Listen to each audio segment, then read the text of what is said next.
જય જવાન જય કિસાન ખેડૂત ભાઈઓ, આજે આપણે કપાસના ભાવની વાત કરવાની છે। આગામી સમયમાં કપાસના બજાર ભાવમાં કેવી આવી શકે છે તેજી અને કયા કારણો કપાસના બજાર ભાવને અસર કરતા રહેશે અને કપાસની બજારમાં કયા સમયે તેજીનો માહોલ જોવા મળશે તેના વિશે વાત કરવાની છે। વિડીયોની શરૂઆત કરવાથી પહેલા આપ આ ચેનલ પર નવા હો તો ચેનલ સબસ્ક્રાઇબ કરવાનું ભૂલતા નહીં।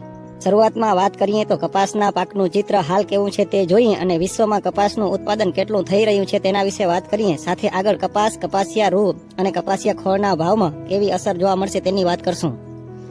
મિત્રો, કપાસની વાત કરીએ તો ગુજરાત સહિત ભારતમાં કપાસના પાકની સ્થિતિ ખરાબ છે અને ભારતમાં ચોમાસા પહેલા મૂકવામાં આવેલા ઉત્પાદનના સરેરાશ આંકડા સુધી પહોંચી શકે તેવી સ્થિતિ નથી।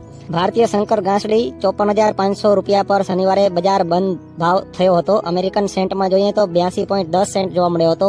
મિત્રો, કપાસના ભાવમાં અને આવકમાં છેલ્લા અઠવાડિયે ઘટાડો થયો છે। આમ જોવા જઈએ તો આ વર્ષે અમેરિકા અને ચીનમાં કપાસનું ઉત્પાદન સારું રહેવાની ધારણા છે અને તેના કારણે જ વૈશ્વિક બજારની અસર ભારતીય કપાસ પર જોવા મળી રહી છે અને ભાવમાં દબાયેલા જોવા મળી રહી છે।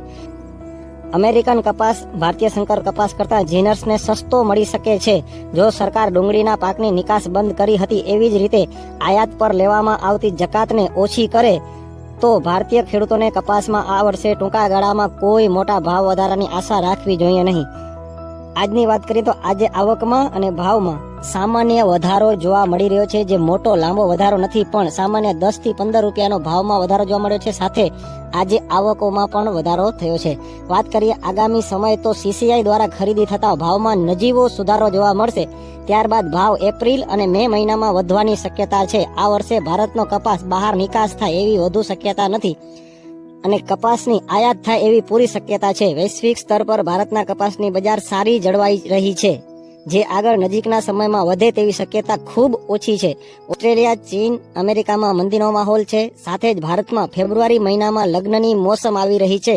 ખેડૂતો કપાસને લાંબા ગાળા માટે સાચવી શકશે નહીં। હજુ પણ કપાસના ભાવ વધવાની કોઈ શક્યતા દેખાતી નથી, માટે હાલ આપણા ખેડૂતોએ CCI દ્વારા ખરીદી થાય ત્યાં સુધી જાળવી રાખવો જોઈએ અને એક તેજીના માહોલમાં થોડો ઘણો કપાસ વેપાર કરી લેવો જોઈએ અને થોડા સમયના અંતરે 3 થી 4 વખત કપાસ વેચવાથી જરૂર ફાયદો થઈ શકે છે।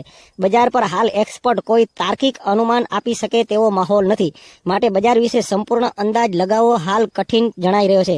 આજે બસ આટલું જ। વધુ વિગત આવતીકાલે આપશું। આ અઠવાડિયાના બજાર ખુલે ત્યાર પછી વધુ ખ્યાલ આવશે, તો આપ અમારી ચેનલ સાથે જોડાયેલા રહો।